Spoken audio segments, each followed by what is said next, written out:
Hello students, आज के इस वीडियो में हम स्टार्ट करेंगे क्लास 12th का चैप्टर 7 इंटीग्रल। मैथमेटिक्स सब्जेक्ट का इंटीग्रल चैप्टर है, चैप्टर 7। अब इसको चैप्टर तक पहुंचने के लिए आप लोगों ने जाहिर सी बात है डिफरेंशिएशन वाला चैप्टर तो करा ही होगा, डेरिवेटिव्स वाला।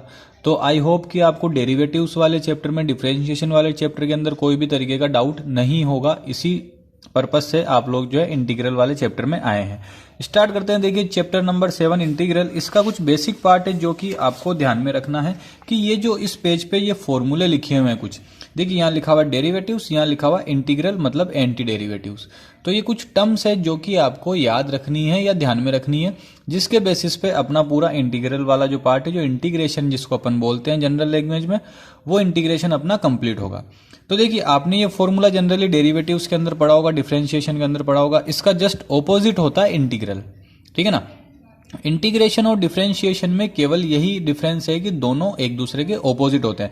जैसे डिफरेंशिएशन देखिए x का 1 होता है तो इंटीग्रेशन 1 का x होता है, और प्लस c लगता है, एक कांस्टेंट टर्म यहाँ पे आपको हमेशा इंटीग्रल के अंदर लगानी पड़ेगी, जिसको अपन कांस्टेंट बोलते हैं, c बोलते हैं, ठीक है। जैसे साइन का आपको पता है डिफरेंशिएशन कोस होता है, ऐसे ही कोस का जो है वो साइन होता है प्लस एक कांस्टेंट लगेगा।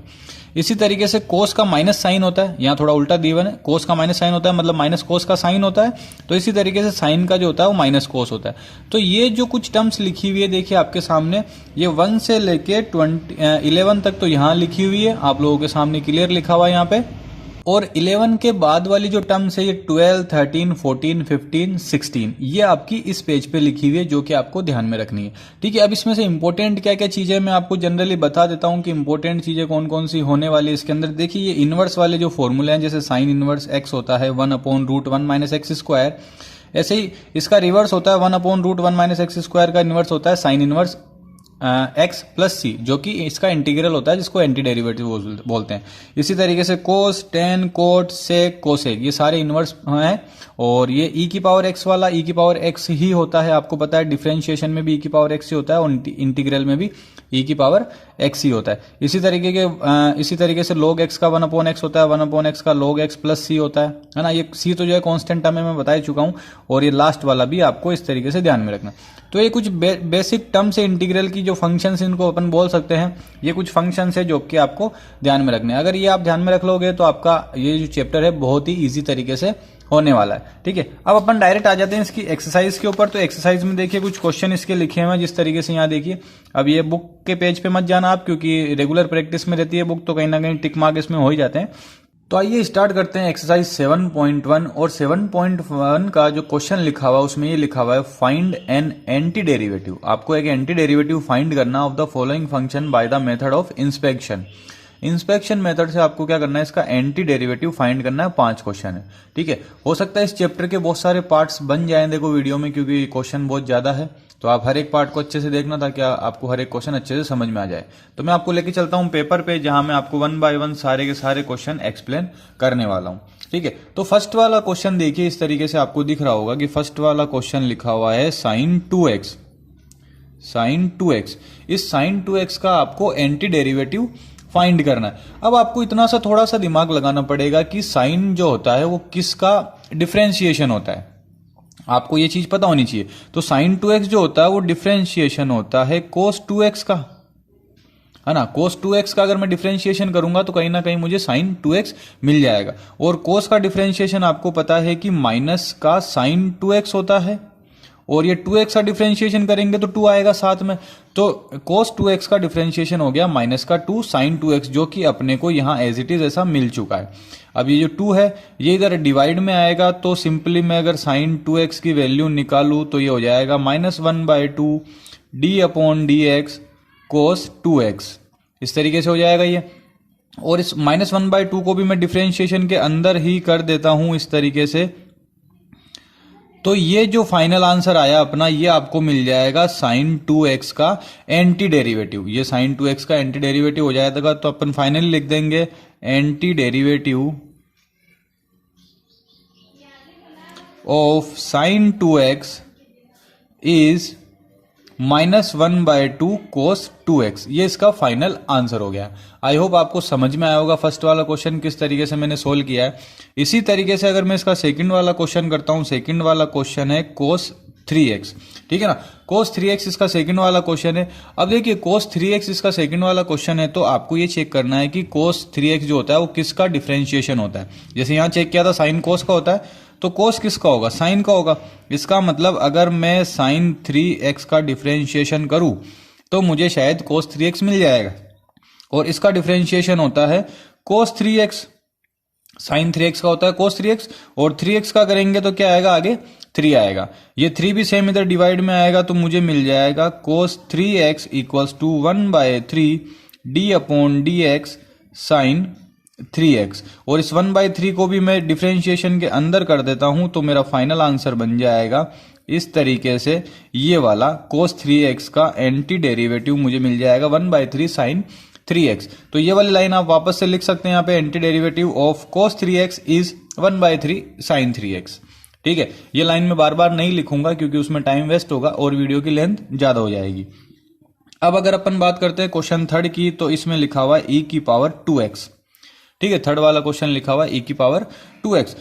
अब देखिए e की पावर x का डिफरेंशिएशन भी e की पावर x ही होता है, तो इसका मतलब जाहिर सी बात हो गई कि डिफरेंशिएशन ऑफ e की power 2x is always to e की पावर 2x, और फिर 2x का करेंगे तो आगे क्या लग जाएगा, इसमें 2 लग जाएगा। आई होप इतनी बात आपको क्लियर होगी। और ये 2 इधर डिवाइड में करेंगे तो इसका मतलब हो गया e की power 2x is equals to 1/2 d/dx e की पावर 2x, और 1/2 को भी मैं डिफरेंशिएशन के अंदर कर देता हूं, तो ये इस तरीके से कुछ बन जाएगा इसका answer. The differentiation the anti derivative of e की power 2x is equals to 1/2 e की पावर 2x। आई होप इतनी बात आपको समझ में आ गई होगी थर्ड क्वेश्चन तक। अब मैं बात कर लेता हूं क्वेश्चन नंबर 4 की। तो देखिए यहां से स्टार्ट कर रहा हूं मैं क्वेश्चन 4 लिखना। क्वेश्चन 4 लिखा हुआ है आपकी बुक के अंदर, एक सेकंड, ax प्लस बी का whole square, ax plus B का होल स्क्वायर, ठीक है। अब आपको ये चेक करना पड़ेगा कि ax प्लस बी का होल स्क्वायर किसका डिफरेंशिएशन होता है।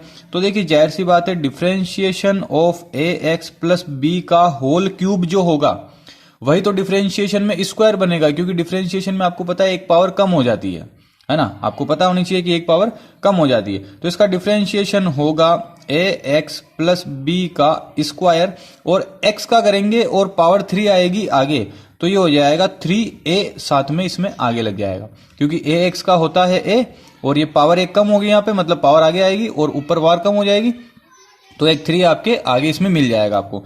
अब इसमें देखिए 3a का मैं इधर डिवाइड कर देता हूं, तो ax प्लस बी का होल स्क्वायर आपको मिल जाएगा 1/3a d/dx ax plus B का होल क्यूब। आई होप इतनी बात आपको क्लियर होगी। और 1/3a को डिफरेंशिएशन के अंदर कर देते हैं, तो इसका फाइनल आंसर आपको इस तरीके से मिल जाएगा। ये वाला इसका फाइनल आंसर हो गया। और सेम लाइन आपको ये लिख देनी है बार बार हर एक क्वेश्चन के अंदर, the anti derivatives of ax plus B का whole square equals to 1/3a ax plus B का होल क्यूब। आई होप आपको समझ आ गया। और लास्ट फिफ्थ वाला क्वेश्चन इसका बचा है, जो कि है sin 2x माइनस 4e की पावर 3x, ठीक है। अब देखिए आपको चेक करना है कि ये पूरा अलग अलग, इसको अपन 2 पार्ट में कर देते हैं, sin 2x और 4e की पावर 3x। ऐसे 2 अपने को वैल्यूज चाहिए जिनका डिफरेंशिएशन इनके इक्वल आता है। अब देखिए sin 2x का भी अपन ने थोड़ी देर पहले किया था, क्या होता है, cos 2x होता है, cos 2x होता है। आई होप आपको ये बात पता होगी, ठीक है ना। तो मैं यहां एक तो लिख देता हूं कि इसका जो एंटी डेरिवेटिव होगा वो होगा इस तरीके से, cos 2x ये इसका होगा cos 2x, ठीक है। cos 2x होता है माइनस का 2 sin 2x। और यहां से देखिए मैं 2 पार्ट में इसको करने की कोशिश कर रहा हूं, तो यहां से sin 2x का अगर मैं निकालता हूं तो आ जाएगा anti derivative of -1/2 cos 2x। और इसी तरीके से मैं 4e की पावर 3x का निकालता हूं। जैसे देखिए e की पावर 3x का अपन ने निकाला था यहाँ पे, यहाँ आगे कुछ भी नहीं था, बट यहाँ आगे क्या लग गया, 4 लग गया। तो इसका मतलब है कि यहाँ क्या आ जाएगा, एक एक्स्ट्रा में 4 आ जाएगा, और इसकी पावर देखिए 3 है, जबकि यहाँ पावर क्या है, 2 है। तो अगर मैं इसका कंप्लीटली, एक बार मैं आपको कंप्लीटली करके बता देता हूं कि sin 2x माइनस 4e की पावर 3x का जो एंटी डेरिवेटिव होगा वो होगा d/dx माइनस 1/2 cos 2x, जो कि इसका था, ठीक है ना, cos वाले का।